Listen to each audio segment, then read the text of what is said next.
تقریباً آدھا گھنٹہ گزر گیا، شام ڈھل رہی تھی اور اندھیرا آہستہ آہستہ زمین پر اتر رہا تھا۔ میں محتاط قدموں سے آگے بڑھ رہا تھا تاکہ بچہ مجھے دیکھ نہ سکے۔ راستہ کچا تھا، نالیاں ابل رہی تھی، ٹوٹے پھوٹے مکانوں کے دروازے نیم وا تھے اور چھوٹے چھوٹے بچے ننگے پاؤں مٹی میں کھیل رہے تھے۔ وہ لڑکا آخرکار ایک بوسیدہ محلے میں داخل ہوا۔ ٹوٹی ہوئی اینٹوں کے درمیان بنی ہوئی جھونپڑیاں، جلی ہوئی دیواروں والے مکان اور ہر طرف غربت کی ماری ہوئی زندگی۔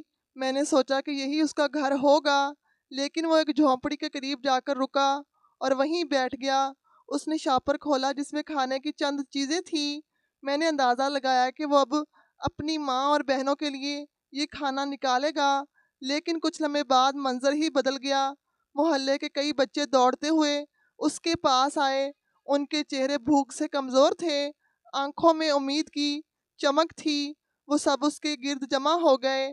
میں نے حیرت سے دیکھا کہ اس لڑکے نے کھانے کے پیکٹ نکال کر سب بچوں میں بانٹنا شروع کر دیے۔ وہ خود ایک کونے میں بیٹھ گیا مگر دوسروں کو پہلے کھانے دیا۔ ایک بچہ خوشی سے ہنستے ہوئے بولا، بھائی آج تو ہمیں کھانے کو بریانی مل گئی۔ دوسرا چھوٹا سا لڑکا کھانا ہاتھ میں لیتے ہی بولا، کل تو ہم نے بس پانی پیا تھا۔ وہ سب معصوم بچے جیسے کئی دن کے بھوکے تھے۔ ہر ایک کو کھانا ملا اور وہ خوشی خوشی کھانے لگے۔ میں پیچھے کھڑا یہ منظر دیکھتا رہا، میری آنکھیں حیرت سے پھیل گئیں۔ میں نے سوچا تھا کہ وہ اپنی فیملی کے لیے کام آئیں گے۔ بچہ خوشی سے تالیاں بجانے لگا۔ میرے اندر ایک طوفان برپا ہو گیا۔ میں سوچ بھی نہیں سکتا تھا کہ اتنی چھوٹی سی عمر کا لڑکا اتنی بڑی قربانیاں دے سکتا ہے۔ خود بھوکا رہ کر دوسروں کو کھلانا، یہ جذبہ کہاں سے آیا ہوگا؟ میرے ذہن میں وہ لمحہ گونجا جب میں نے اسے نوٹ دینے چاہے تھے اور اس نے انکار کر دیا تھا۔ اس وقت مجھے لگا کہ وہ ضدی ہے، لیکن اب سمجھ آیا کہ یہ ضد نہیں، خودداری ہے، اور یہ خودداری ہی اسے دوسروں کا سہارا بنا رہی ہے۔ میں مزید قریب جانے کے بارے میں سوچ ہی رہا تھا کہ اچانک اس کی نظر مجھ پر پڑ گئی۔ اس نے چونک کر میری سمت دیکھا۔ اس کی آنکھوں میں حیرت اور سوال تھے۔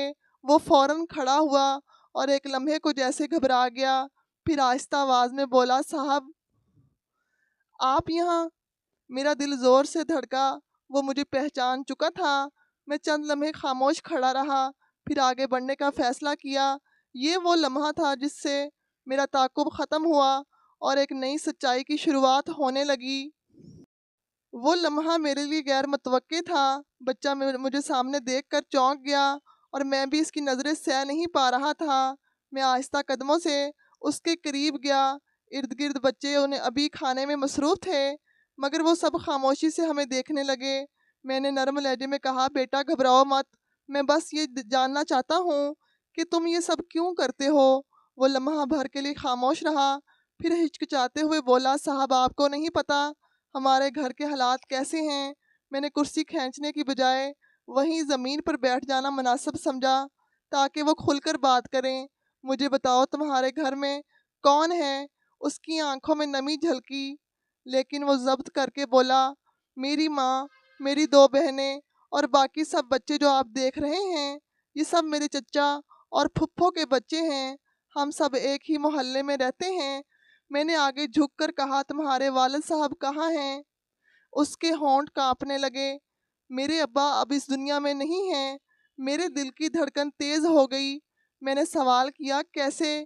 اس نے آہستہ آہستہ بولنا شروع کیا، میرے ابا، میرے چچا اور میرے پھپھا تینوں ایک ہی فیکٹری میں کام کرتے تھے۔ ہر روز فیکٹری کی گاڑی انہیں لے کر جاتی تھی اور واپس چھوڑتی تھی۔ ایک دن وہ گاڑی واپس تو آئی مگر اندر سے کوئی زندہ نہیں نکلا، سب لاشیں تھیں، سب ختم ہو گئے۔ میں جیسے پتھر کا ہو گیا۔ وہ اپنی چھوٹی سی آواز میں وہ حادثہ بیان کر رہا تھا جسے سن کر میرا دل دہل گیا۔ اس نے رکتے رکتے کہا، اس دن ہم سب کے گھروں میں صف ماتم بچھا ہوا تھا۔ میری ماں بے ہوش ہو گئی تھی، چچی چیخیں مارتی رہی، پھپھو کے بچے روتے رہے۔ میرے لبوں سے مشکل سے نکلا، پھر کیا ہوا؟ اس نے تلخ لہجے میں کہا، پھر کچھ بھی نہیں صاحب۔ کئی مہینے وہ لوگ وہاں کام کرتے رہے مگر 1 روپیہ تنخواہ نہیں ملی۔ جب ہماری ماؤں نے جا کر فیکٹری کے مالک سے بات کی، اپنا حق مانگا تو کیا ہوا؟ میں نے دھڑکتے دل سے پوچھا، کیا ہوا؟ وہ غصے اور دکھ کے ملے جلے انداز میں بولا، انہیں دھکے دے کر نکال دیا گیا، کہا کہ تم لوگوں کے شوہر اور بھائی مر گئے ہیں، اب ہمیں کیوں پریشان کر رہی ہو؟ ہمیں تمہاری تنخواہوں سے کوئی واسطہ نہیں ہے۔ یہ سن کر میرے جسم میں سرد لہر دوڑ گئی۔ میں نے پہلی بار محسوس کیا کہ پسینہ میرے ماتھے پر جمع ہو رہا ہے، حالانکہ موسم ٹھنڈا تھا۔ میں نے خود کو سنبھالتے ہوئے کہا، یہ کون سی فیکٹری تھی؟ وہ خاموش ہو گیا۔ اس نے ایک نظر میری طرف دیکھا، جیسے تذبذب میں ہو کہ سچ بولے یا نہیں، پھر بولا، آپ کو اس سے کیا؟ میں نے دل پر ہاتھ رکھ کر کہا، مجھے جاننا ہے، ضرور جاننا ہے۔ اس نے آہ بھری اور دھیمی آواز میں کہا، یہ سب حنین فیکٹری میں ہوا، جس کے نام سے پورے شہر کے لوگ واقف ہیں۔ میں نے بے صبری سے پوچھا، کون سی فیکٹری؟ صاف صاف بتاؤ۔ اس نے صاف الفاظ میں کہا، حنین ٹیکسٹائل فیکٹری۔ یہ سنتے ہی زمین میرے قدموں کے نیچے سے نکل گئی، زبان گنگ ہو گئی، میں ساکت ہو گیا۔ میں نے کبھی سوچا بھی نہیں تھا کہ جس بچے کے لیے میرا دل پگھل رہا ہے، جس کے لیے میں بے چین ہو رہا ہوں، وہ دراصل میرے ہی ظلم کی چکی میں پس رہا ہے۔ میرے کانوں میں وہ آخری الفاظ گونج رہے تھے، حنین ٹیکسٹائل فیکٹری۔ دل جیسے سینے سے باہر نکلنے کو تھا۔ میں زمین پر بیٹھا اس بچے کی آنکھوں میں دیکھنے کی ہمت نہیں کر پا رہا تھا۔ ہر سانس بھاری محسوس ہو رہی تھی۔ وہ فیکٹری جسے میں اپنی کامیابی کی پہچان سمجھتا تھا، آج میرے سامنے جرم کی صورت میں کھڑی تھی۔ میرے ذہن میں یادوں کا طوفان اٹھا۔ 2 سال پہلے کا وہ دن جب حادثے کی خبر ملی تھی۔ ورکشاپ میں آتش زدگی کے بعد کئی مزدور مر گئے تھے۔ میٹنگ روم میں سب نے کہا تھا کہ نقصان بہت بڑا ہے، ہمیں فوری طور پر خرچ کم کرنے ہوں گے۔ میں نے بغیر سوچے سمجھے فیصلہ دیا، جو مزدور مر گئے ہیں ان کی تنخواہیں روک دو، ہم مزید نقصان برداشت نہیں کر سکتے۔ اس وقت مجھے لگا تھا کہ یہ ایک بزنس مین کا فیصلہ ہے، مگر آج اسی فیصلے میں ایک بچے کی زندگی بھوک کو غربت میں دھکیل دیتی ہے۔ میں نے کانپتے ہوئے ہاتھ اس بچے کے سامنے جوڑ دیے، بیٹا، میں قصوروار ہوں، مجھے معاف کر دو، میں ہی وہ ہوں جس نے تم لوگوں کا حق مارا۔ وہ چونک کر پیچھے ہٹا۔ صاحب آپ؟ میری آنکھوں سے آنسو بہہ نکلے۔ میں نے کہا، ہاں، میں ہی اس فیکٹری کا مالک ہوں، وہی شخص جس کے فیصلے نے تمہارے گھروں کے چراغ بجھا دیے۔ مجھے اندازہ نہیں تھا کہ میرے ایک حکم سے اتنی زندگیاں تباہ ہو جائیں گی۔ اس نے تلخ لہجے میں جواب دیا، صاحب، معافی مانگنے سے ہمارے ابا واپس نہیں آ جائیں گے؟ کیا ہمارے گھروں کی خوشیاں واپس مل جائیں گی؟ کیا میرے پاس کوئی جواب نہیں تھا؟ میں سسک پڑا، نہیں، میں سب واپس نہیں لا سکتا، لیکن جو کچھ باقی ہے اسے بہتر کر سکتا ہوں، بس ایک موقع دے دو۔ وہ سر جھٹک کر بولا، ہم نے بہت کچھ سہا ہے، میری ماں کو سب کے سامنے ذلیل کیا گیا، چچی اور پھپھو کو دھکے دیے گئے، آپ کے لیے یہ ایک بزنس تھا، ہمارے لیے تو زندگی تھی۔ میں نے ہاتھ جوڑ کر کہا، میں جانتا ہوں کہ میں نے غلطی کی، لیکن اللہ گواہ ہے، اب میں سب کچھ درست کرنے کی کوشش کروں گا۔ تمہارے گھر والے میرے ساتھ دشمنی نہیں، دعا کریں گے، یہ میرا وعدہ ہے۔ وہ خاموش کھڑا رہا، اس کے ہونٹ کانپ رہے تھے، مگر آنکھوں میں غصہ اور درد تھا۔ اس نے دھیمی آواز میں کہا، صاحب، میں نے آپ کے ہاتھ سے پیسے نہیں لیے تھے، کیونکہ مجھے اپنی محنت پر بھروسہ ہے۔ آج بھی میں آپ کی معافی قبول نہیں کر سکتا۔ اس کی بات میرے دل پر چوٹ کر گئی۔ مجھے لگا جیسے زمین میرے پیروں تلے مزید ڈوب رہی ہے، مگر میں نے ہمت نہیں ہاری۔ میں نے کہا، چاہے تم مجھے ابھی معاف نہ کرو، مگر ایک دن تمہیں یقین دلاؤں گا کہ میں سب کچھ ٹھیک کر سکتا ہوں۔ اس نے منہ موڑ لیا اور باقی بچوں کو کھانے کے ٹکڑے بانٹنے لگا۔ میں خاموشی سے اسے دیکھتا رہا، میرے آنسو مٹی میں جذب ہو رہے تھے۔ میرے دل میں ایک نیا عزم پیدا ہوا۔ میں نے سوچا، یہ بچے صحیح کہتے ہیں، معافی مانگنے سے کھوئی ہوئی زندگیاں واپس نہیں آئیں گی، مگر انصاف اور سہارا ضرور دیا جا سکتا ہے۔ اب وقت ہے کہ میں سب کچھ بدلوں۔ میں نے آہستہ آواز میں کہا، بیٹا، تم چاہے جتنا بھی مجھ سے ناراض رہو، لیکن آج سے میرا وعدہ ہے کہ تمہارے گھر، تمہاری ماں اور بہنیں اور یہ سب بچے کبھی بھوکے نہیں رہیں گے۔ میں وہ سب کروں گا جو میں نے پہلے نہیں کیا۔ وہ میری طرف دیکھے بغیر بولا، وعدے سب کرتے ہیں صاحب، لیکن سچ کون نبھاتا ہے؟ میں نے کہا، میں تمہیں وقت کے ساتھ دکھاؤں گا، یہ میرا وعدہ لفظوں کا نہیں بلکہ عمل کا ہے۔ وہ پھر خاموش ہو گیا۔ میں نے محسوس کیا کہ شاید اس کے دل میں ابھی بھی ایک دیوار کھڑی ہے، لیکن اس دیوار کو گرنے میں وقت لگے گا۔ رات کا اندھیرا مزید گہرا ہو گیا۔ محلے کی ٹوٹی پھوٹی لائٹس جھلملا رہی تھی۔ بچے ایک ایک کر کے کھانے کے بعد اپنے گھروں میں چلے گئے۔ وہ لڑکا تنہا کھڑا رہ گیا۔ میں بھی وہاں سے پلٹنے لگا، مگر ایک عجیب سا سکون تھا، کیونکہ آج پہلی بار میں نے اپنی غلطی تسلیم کی تھی۔ آج پہلی بار میں نے خود سے وعدہ کیا تھا کہ میں اپنے والد کی وراثت کو گناہوں کی بنیاد پر نہیں بلکہ انصاف کی بنیاد پر چلاؤں گا۔ میں نے آسمان کی طرف دیکھا اور دھیمی آواز میں کہا، یا اللہ، میں نے بہت ظلم کیے، اب مجھے سیدھا راستہ دکھا دے۔ اور یہ وہ لمحہ تھا جب میرے ضمیر نے واقعی جاگنا شروع کر دیا تھا۔ اگلی صبح سورج کی روشنی کمرے میں داخل ہوئی، مگر میرے دل میں اندھیرا چھایا رہا۔ رات بھر جاگتے ہوئے میں نے سوچا کہ اب وقت آ گیا ہے کہ سب کے سامنے اپنی غلطیاں مان لی جائیں۔ میں جانتا تھا کہ آسان نہیں ہوگا۔ وہ لوگ جنہیں برسوں ذلیل کیا گیا، جن کے گھر اجڑے، امیدیں ٹوٹی، ان کے سامنے جا کر سر جھکانا میری زندگی کا سب سے بڑا امتحان تھا۔ میں نے غسل کیا، سادہ کپڑے پہنے اور گاڑی لے کر سیدھا اسی بوسیدہ محلے کی طرف روانہ ہوا جہاں کل رات وہ بچہ مجھے ملا تھا۔ راستے بھر دل کانپ رہا تھا۔ ہر لمحے یہ خیال ستا رہا تھا کہ وہ سب لوگ مجھے دیکھتے ہی نفرت کا اظہار کریں گے، لیکن مجھے اب یہ بوجھ مزید اپنے ساتھ نہیں رکھنا تھا۔ محلے میں داخل ہوا تو سب کی نظریں میری گاڑی پر جم گئیں۔ بچے کھیلتے کھیلتے رک گئے، عورتیں دروازوں سے جھانکنے لگی۔ میں نے گاڑی روکی اور آہستہ آہستہ باہر نکلا۔ کچھ لمحے کے لیے خاموشی چھا گئی، جیسے سب کو یقین نہیں آ رہا ہو کہ میں واقعی ان کے بیچ کھڑا ہوں۔ میں سیدھا ان عورتوں کے پاس گیا جو دروازے کے قریب بیٹھی تھی، وہی عورتیں جن کے شوہر حادثے میں مارے گئے تھے۔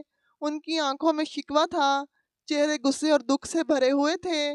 میں نے ان کے سامنے سر جھکا دیا۔ میں آپ سب کا مجرم ہوں۔ میری آواز لرز رہی تھی۔ آپ کے شوہروں نے میری فیکٹری میں جان کھپائی، مگر میں نے ان کا حق ادا نہیں کیا۔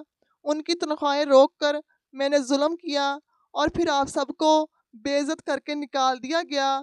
ایک عورت نے تلخ لہجے میں کہا، اب کیوں آئے ہو؟ جب ہمیں روٹی چاہیے تھی تب تم نے دروازے بند کر دیے تھے۔ جب ہمارے بچے بھوکے سو رہے تھے تب تمہیں ہماری یاد نہیں آئی۔ میں نے آنکھوں میں آنسو لیے کہا، بالکل درست کہہ رہے ہیں، میں نے غلطی کی، بہت بڑی غلطی، مگر آج میں سب کچھ درست کرنے آیا ہوں۔ جو کچھ چھینا تھا وہ واپس کرنے آیا ہوں۔ وہ سب ایک دوسرے کو دیکھنے لگے۔ میں گھٹنوں کے بل بیٹھ گیا۔ چاہے آپ لوگ مجھے معاف کریں یا نہ کریں، میں اپنا فرض ادا کروں گا، لیکن آپ کی دعاؤں کے بغیر میرا بوجھ کبھی ہلکا نہیں ہوگا۔ وہ لمحہ بہت بھاری تھا۔ ارد گرد کے لوگ جمع ہو گئے، سب کی نظریں مجھ پر تھی۔ میں زمین پر جھکا رہا، جیسے اپنے گناہوں کو مٹی میں دفن کرنا چاہتا ہوں۔ اسی دوران میرا فون بجا۔ اماں کی کال تھی۔ میں نے فون ریسیو کیا۔ ان کی آواز میں پریشانی تھی۔ حنین، کہاں ہو بیٹا؟ صبح سے گھر میں نہیں ہو؟ میں نے تھوڑی ہمت کر کے کہا، اماں، میں ان لوگوں کے پاس آیا ہوں جن کا حق میں نے مارا تھا۔ وہ چونک گئیں۔ کیا مطلب؟ کون لوگ؟ میں نے سب کچھ صاف الفاظ میں بتا دیا۔ فیکٹری کا حادثہ، مزدوروں کی تنخواہیں روکنا، ان کی عورتوں کو ذلیل کرنا اور آج ان کے سامنے سر جھکانا۔ فون پر کچھ لمحے خاموشی رہی، پھر اماں کی آواز آئی، حنین، یہ تم نے بہت دیر سے کیا، لیکن اچھا کیا کہ آخرکار تم نے سچائی کو تسلیم کر لیا۔ میں نے بھرائی ہوئی آواز میں کہا، اماں، کیا آپ مجھے معاف کریں گی؟ میں نے ابا کی وراثت کو داغدار کیا۔ انہوں نے روتے ہوئے جواب دیا، بیٹا، انسان غلطی کرتا ہے، مگر اصل انسان وہی ہے جو غلطی مان لے۔ میں تمہیں معاف کرتی ہوں۔ اب تمہیں ہمت نہیں ہارنی، سب کے سامنے کھڑے رہو، اللہ تمہیں طاقت دے گا۔ اماں کی باتوں نے مجھے تھوڑا سہارا دیا۔ میں نے فون بند کیا اور دوبارہ ان عورتوں کی طرف دیکھا۔ ان کے چہرے اب بھی سخت تھے، مگر ان کی آنکھوں میں نرم روشنی اترنے لگی۔ ایک بوڑھی عورت نے کہا، حنین تمہارا باپ اچھا تھا، اس نے کبھی کسی کا دل نہیں دکھایا تھا، ہمیں تم سے شکایت ہے، مگر اگر تم واقعی توبہ کر کے آئے ہو تو ہم تمہیں معاف کر دیں گے۔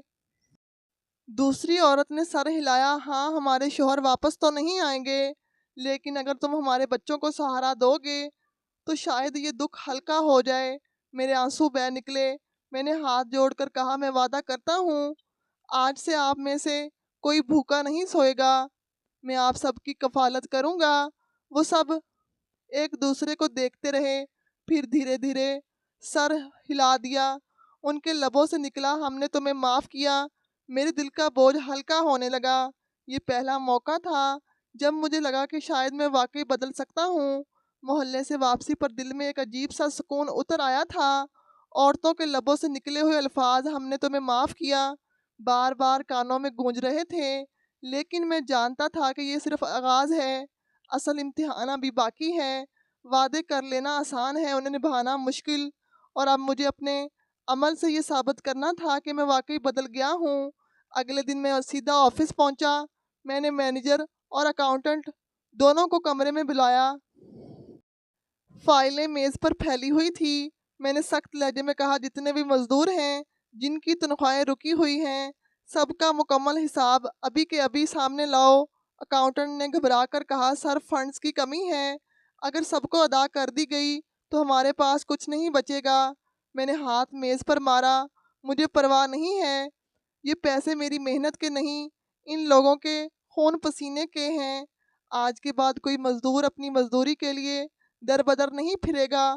مینیجر نے اس کے جاتے ہی پوچھا، سر کیا یہ فیصلہ بزنس کے لیے نقصان دہ نہیں ہوگا؟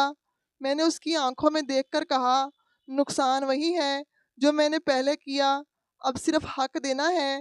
شام تک دفتر کے ہال میں سب مزدور جمع تھے، ایک ایک کر کے ان کے نام پکارے گئے اور ان کے بقایا جات انہیں تھما دیے گئے۔ کئی مزدور حیران تھے، کئی کی آنکھوں میں آنسو آ گئے۔ ایک بوڑھا مزدور ہاتھ کانپتے ہوئے بولا، سر یہ تو وہ رقم ہے جس کی امید ہم نے چھوڑ دی تھی۔ میں نے سر جھکا کر کہا، یہ آپ کا حق ہے اور حق وقت پر دینا چاہیے تھا۔ ہم سے دیر ہو گئی، مگر اب ایسا کبھی نہیں ہوگا۔ پورے حال میں سکون چھا گیا، مزدوروں کے چہروں پر وہ اطمینان تھا جو برسوں سے غائب تھا۔ اسی کے ساتھ ساتھ میں نے اکاؤنٹنٹ ڈپارٹمنٹ کو حکم دیا کہ حادثے میں مرنے والے مزدوروں کی فیملیز کا مکمل ریکارڈ نکالا جائے۔ ان سب کے گھروں کا خرچہ، بچوں کی پڑھائی اور علاج کی ذمہ داری اب سے کمپنی اٹھائے گی۔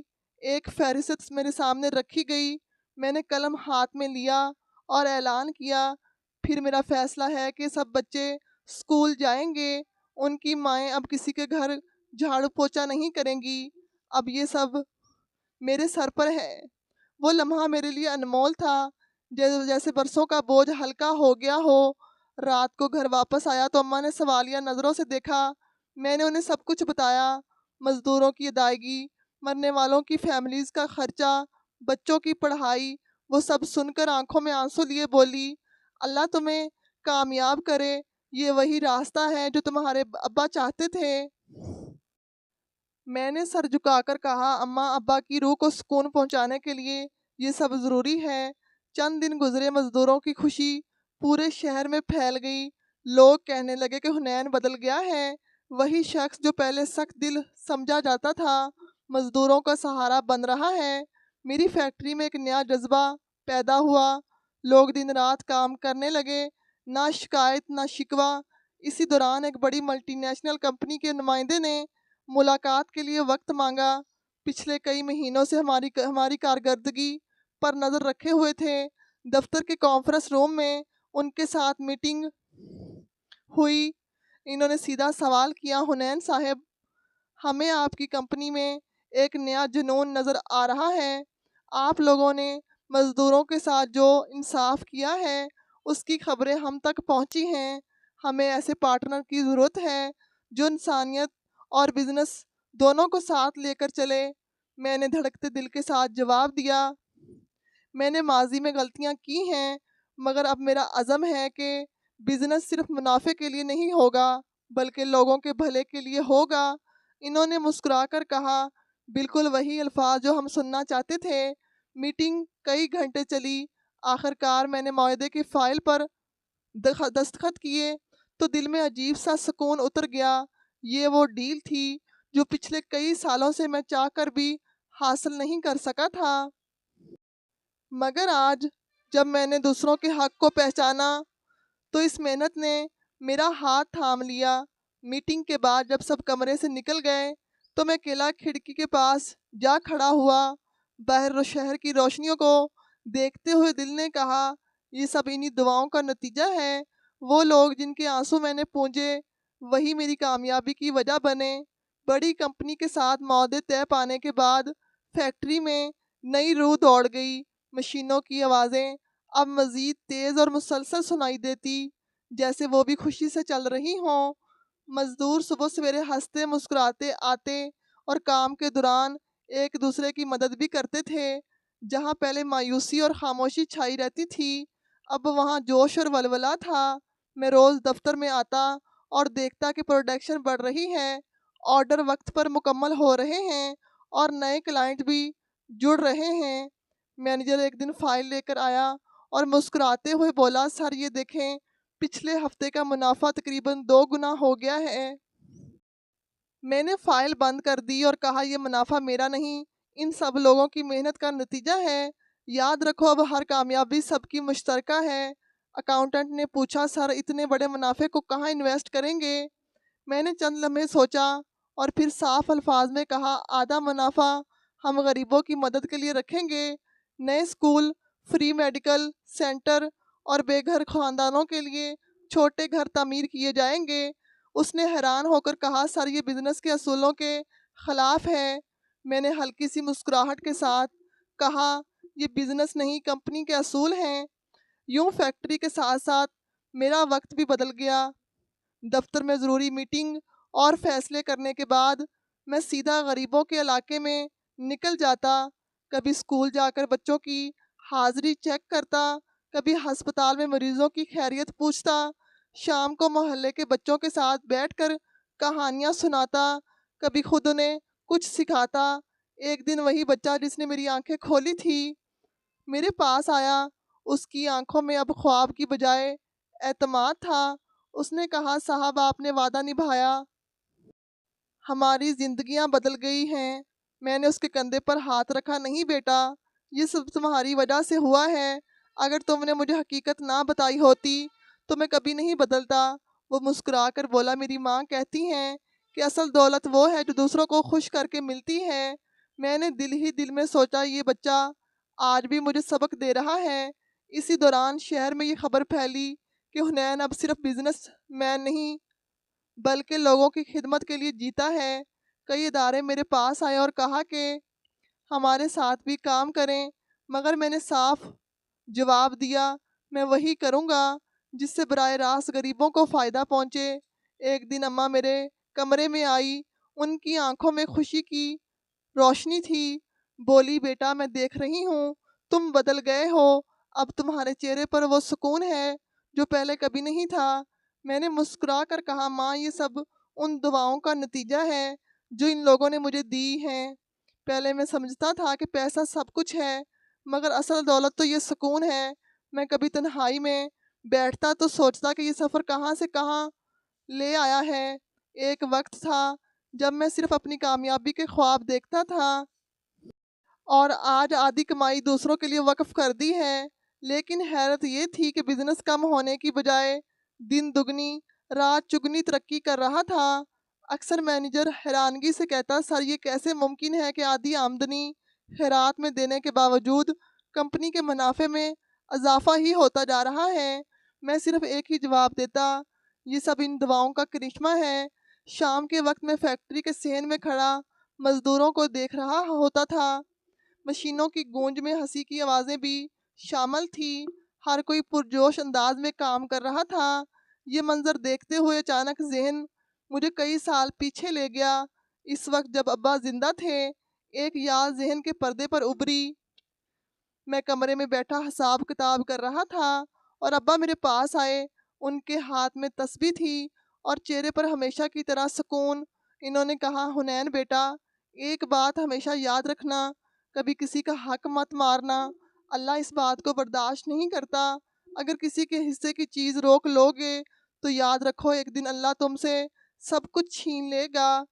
میں نے اس وقت لاپرواہی سے جواب دیا، ابا بزنس میں کبھی کبھی سخت فیصلے لینے پڑتے ہیں، یہ سب زندگی کا حصہ ہے۔ وہ میری بات پر مسکرا کر بولے، فیصلے سخت کرو لیکن انصاف کے خلاف نہ ہو۔ تمہارے فیصلے صرف کاغذ پر نہیں ہوتے، یہ کسی کی زندگی پر اثر ڈالتے ہیں۔ یاد کا دھندلا منظر جیسے آج کے دن سے جڑ گیا۔ میں نے آنکھیں بند کی اور سوچا، ابا بالکل ٹھیک کہتے تھے، اصل کامیابی دوسروں کو خوشی دینے میں ہے، نہ کہ ان سے چھیننے میں۔ میں اسی طرح مزدوروں میں سے ایک نوجوان میرے قریب آیا۔ اس نے کہا، سر ہم آپ کے شکر گزار ہیں، آج ہمارے گھروں میں خوشیاں واپس آ گئی ہیں، ہماری عورتیں اور بچے دعائیں دیتے ہیں۔ میں نے ہلکی سی مسکراہٹ کے ساتھ جواب دیا، یہ میرا فرض ہے، جو کچھ تم لوگوں نے دیا وہ میں لوٹا بھی دوں تو کم ہے۔ شام کو میں نے فیصلہ کیا کہ محلے کا چکر لگاؤں گا۔ گاڑی آہستہ آہستہ تنگ گلیوں میں داخل ہوئی، جہاں کبھی ویرانی اور اداسی چھائی رہتی تھی، اب منظر مختلف تھا۔ دروازوں پر چراغ روشن تھے، بچے کھیل رہے تھے، عورتوں کے چہرے پر خوشی جھلک رہی تھی۔ میں گاڑی سے اترا تو سب لوگ میرے ارد گرد جمع ہو گئے۔ عورتوں نے دعاؤں بھرے لہجے میں کہا، اللہ آپ کو سلامت رکھے، آپ نے ہمارے زخم بھر دیے۔ ایک چھوٹی سی بچی میرے پاس آ کر بولی، انکل آپ نے ہمیں اسکول بھیجا، اب ہم پڑھیں گے اور بڑے ہو کر آپ کی طرح دوسروں کی مدد کریں گے۔ اس کی بات سن کر دل بھر آیا۔ میں نے سر پر ہاتھ رکھا اور کہا، بیٹا یہی تو اصل زندگی ہے، جب تم لوگ آگے بڑھو گے۔ محلے میں ایک طرف وہی بچہ کھڑا تھا جس نے مجھے حقیقت سے روشناس کروایا تھا۔ اس کے چہرے پر آج پہلی بار روشنی دیکھی۔ وہ میری طرف آیا اور آہستہ سے کہا، صاحب اب مجھے یقین آ رہا ہے کہ آپ واقعی بدل گئے ہیں۔ میں نے اس کے کندھے پر ہاتھ رکھا، تمہاری وجہ سے ہی تو میں نے اپنی زندگی کا رخ بدلا ہے، اگر تم نہ ہوتے تو میں آج بھی اندھیرے میں بھٹک رہا ہوتا۔ وہ خاموش ہو گیا، لیکن اس کی آنکھوں کی نمی سب کچھ کہہ رہی تھی۔ اب وہ عورتیں اور بچے مل کر مجھے دعائیں دینے لگے۔ کسی نے کہا، اللہ آپ کے رزق میں برکت دے، کسی نے کہا کہ اللہ آپ کے ماں باپ کی قبروں کو نور سے بھر دے، اور کچھ بچوں نے ہاتھ اٹھا کر اجتماعی دعا کی۔ یہ منظر دیکھتے ہوئے مجھے یوں لگا جیسے آسمان سے رحمت کی بارش اتر رہی ہے۔ محلے کی گلیاں جو کبھی اندھیرے میں ڈوبی رہتی تھی، آج ان چہروں کی مسکراہٹ سے جگمگا رہی تھی۔ میں نے دل ہی دل میں کہا، ابا میں نے دیر تو کی لیکن آپ کی نصیحت اب میری زندگی کا اصول ہے۔ دن ایک دوسرے کے پیچھے گزرتے گئے اور زندگی کے نقش بدلتے گئے۔ وہ حنین جو کبھی بزنس کے اعداد و شمار میں الجھا رہتا تھا، اب غریبوں کے محلے میں زیادہ وقت گزارتا۔ مزدور اور ان کے بچے مجھے دیکھتے تو مسکرا کر دعا دیتے، عورتیں سلام کرتی اور میرے لیے ڈھیروں دعائیں نکلتی۔ لیکن اماں کی ایک خواہش اب بھی باقی تھی۔ وہ بار بار ایک ہی بات کہتی، بیٹا اب وقت آ گیا ہے کہ تم اپنی زندگی مکمل کرو، شادی کر لو۔ میں ٹالنے کی کوشش کرتا، مگر اس بار ان کے لہجے میں ضد زیادہ تھی۔ ایک دن انہوں نے صاف کہہ دیا، تم نے دوسروں کا سہارا بننے کا حق ادا کر دیا ہے، لیکن اب اپنی زندگی کا بھی حق ادا کرو، ہمیں تمہاری تنہائی برداشت نہیں ہوتی۔ میں نے دیر تک سوچا اور پھر جواب دیا، ماں آپ جس کو مناسب سمجھیں وہی فیصلہ کر لیں، میں اب آپ کے فیصلے کے آگے کچھ نہیں بولوں گا۔ چند مہینے بعد میری شادی سادگی سے انجام پائی۔ تقریب چھوٹی تھی مگر خوشیوں سے بھری ہوئی تھی کہ مزدوروں کے خاندان اور وہ تمام بچے جن کے ساتھ میں نے وقت گزارا سب شریک تھے۔ ان کے قہقہے تھے، ان کی دعائیں، ان کے چہرے کی روشنی اس تقریب کو یادگار بنا گئی۔ شادی کے بعد میری زندگی میں ایک نیا سکون آ گیا۔ دفتر، فیکٹری اور سماجی کام کے ساتھ ساتھ میرا گھر بھی خوشیوں سے بھر گیا۔ میری بیوی نے میرا ساتھ دیا اور کہا، تمہاری سب سے بڑی کامیابی یہ ہے کہ لوگ تمہیں دعائیں دیتے ہیں، اس سے بڑھ کر دولت کوئی نہیں۔ میں نے مسکرا کر کہا، ماں ہاں، زندگی کی اصل کامیابی یہی ہے کہ دوسروں کے چہروں پر خوشی دیکھو۔ وقت گزرتا گیا، میں اب بھی آدھا منافع ضرورت مندوں پر خرچ کرتا،